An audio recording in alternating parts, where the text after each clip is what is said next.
ఓం శ్రీ గురు పరమాత్మనే నమ.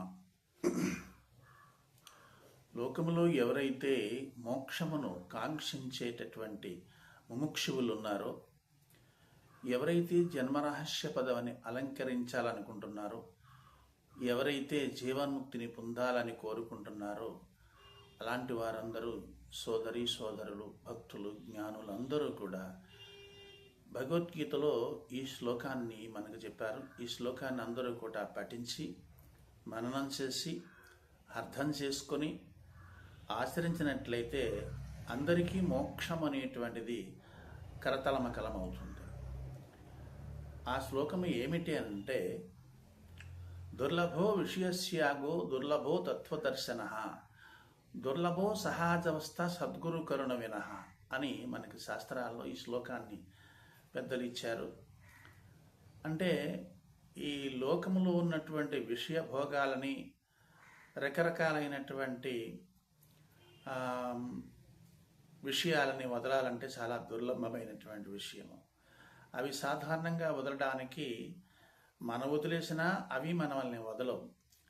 కాబట్టి విషయ భోగాలని, విషయాలని వదలటం అనేటువంటిది సామాన్యమైనటువంటి విషయం కాదు. ఇక రెండవది ఏమిటంటే, దుర్లభో తత్వదర్శన. మనకి తత్వజ్ఞానము, బ్రహ్మజ్ఞానము కలిగితేనే కానీ మోక్షం అనేటువంటిది ఎవరికి లభించదు. ఈ తత్వజ్ఞానము, బ్రహ్మజ్ఞానము కలగాలి అనుకున్నప్పుడు సరాసరి శ్రీ శ్రోత్రియ బ్రహ్మనిష్టాగరిష్ఠులైనటువంటి సద్గురుస్వామి దగ్గరికి వెళ్ళి వారి యొక్క పాదములను ఆచరించవలసిందే. ఇక రెండో మార్గం లేదు. లోకంలో ఎన్ని దేవాలయాలు తిరిగినా, ఎన్ని దేవుళ్ళని ఆరాధన చేసినా, ఎన్ని క్షేత్రాలు తిరిగినా మోక్షము అనేటువంటి జీవన్ముక్తిని కలిగించేవారు ఆ సద్గురుమూర్తి ఒక్కడు మాత్రమే. ఇక వేరే మార్గము ద్వారా ఎవరికి మోక్షము లభించదు, జీవన్ముక్తి లభించదు అనేటువంటిది సమస్త శాస్త్రాలు పెద్దలు తీర్మానం చేశారు.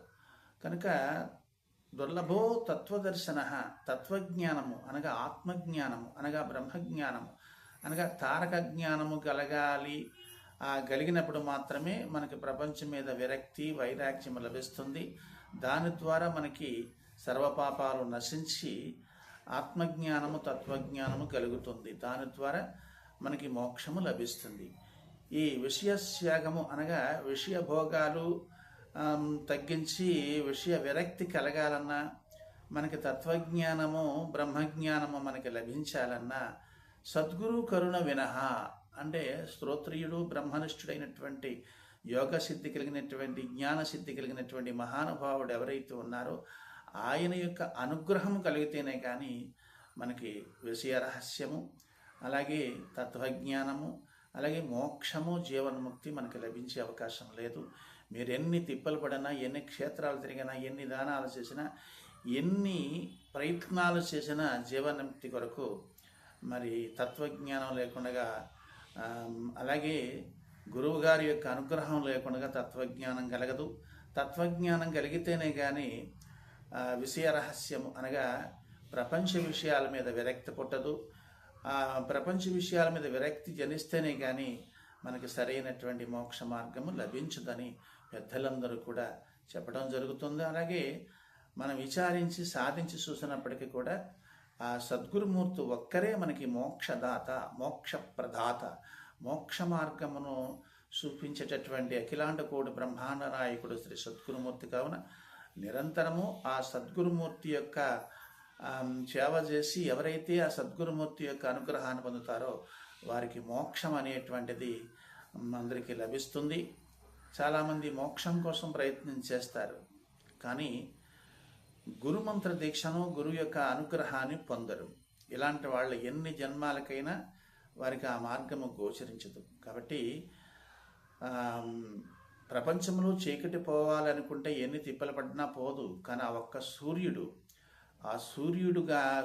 వచ్చాడు అనుకోండి, వెంటనే ఆ లోకములో ఉన్నటువంటి ఆ చీకటి అంతా కూడా అంతరించిపోతుంది. అలాగే శ్రీ సద్గురుమూర్తి యొక్క అనుగ్రహము మనం పొందగలిగాం అనుకోండి, మనలో ఉన్నటువంటి అజ్ఞాన విడాంధకారము అనగా జన్మాల్లోంచి వచ్చినటువంటి పాప విషయాలన్నీ కూడా, పాపం అంతా కూడా నశించి మన హృదయము విశాలమై మేఘం వదిలినటువంటి సూర్య భగవానులాగా, మేఘం వదిలేసినటువంటి చంద్రుడిలాగా ప్రకాశించి హృదయ విశాలమైనటువంటి బ్రహ్మాండమైనటువంటి జ్ఞానం మనకి లభిస్తుంది.